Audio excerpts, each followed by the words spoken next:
केन्दुझर जिला मुख्य चिकित्सालय रे विश्व स्तन्यपान सप्ताह पालित हो जाइछि।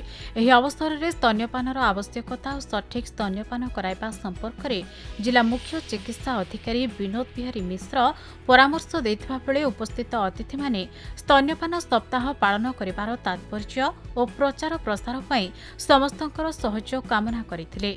जन्मरू 1 घंटा मध्य शिशु को स्तन्यपान आरंभ कराइबा सहित शिशु को 6 मास केवल माँ क्षीर खाइबाकू देवाई परामर्श देथिले। एही समय मध्य कौनसी बाहर खाद्य यथा गाई क्षीर पानी महू बा चीनी पानी देवाकू बारण करथिले। मार प्रथम कष क्षीर शिशुर रोग प्रतिरोधक शक्ति बढ़ाई थाए बोली समस्तंकु सचेतन करा जायतिला।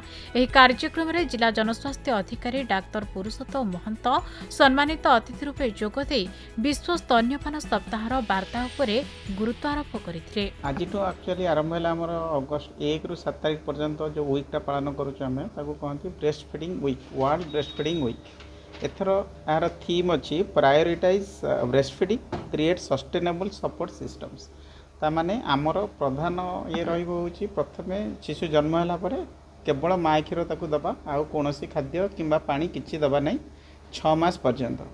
तेणु से आमर आज डिस्कसन ने सीडीएमओ सार थे बहुत गुड़ा गण्यमान्य व्यक्ति थे जो थे कि आम डिस्कसन कलु आमर ये जो ब्रेस्ट फीडिंग रे गैप कौन रही जाऊँगी क्यों कारण ब्रेस्ट फीडिंगटा एक्सक्लूसिव हो पारना कि माँ मैंने डबा क्षीर दे दौरान तार निराकरण केमिति हो पार गैपटा केमिति क्लोज आम कर आउ कौन कौन प्रोब्लेम अच्छी यही ब्रेस्ट फीडिंग इनिशिएशन ताने हूँ प्रथम जो शिशुटे जन्म हम ताको आम केते जल्दी ब्रेस्ट फीडिंगटा आरंभ करवा ता मध्य बाध्यता कौन अच्छी से सब विषय में बहुत गुड़ा डिस्कसन कलु।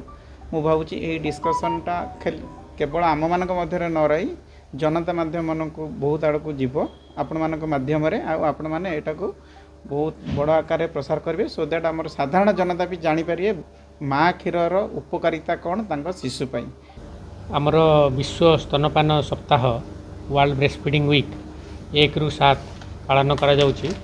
आज एठारे गोटे सभा होता ए सीडीएमओ सार आमर म्युनिसिपालिटी चेयरमैन ता संगे आमर वरिष्ठ गायनिक स्पेशलिस्ट माने पेडियाट्रिक स्पेशलिस्ट माने एवं आमर एडीएमओ एफडब्ल्यू एवं अन्य एनजीओ रो सब मुख्य माने आमर नर्सिंग स्टाफ माने एठारे उपस्थित होई केमती आमर early initiation of breast feeding हो पार हॉस्पिटल से विषय आलोचना है। आ विषय सप्ताह सारा आमर विभिन्न प्रकार प्रोग्राम अच्छी एवं सर्वसाधारण मान जनरल पब्लिक आम गोटे म्युनिसिपल आमर जो पार्क लाइन जो ऑडिटोरियम अच्छी 7 तारिख दिन सेठारे 4टा बेले आम गोटे जनरल पब्लिक मान ब्रेस्ट फीडिंग उपरे गोटे अवेयरनेस प्रोग्राम आम करूँ जो थे लोक मान को आम विश्व माने ब्रेस्ट फीडिंग रो उपकारिता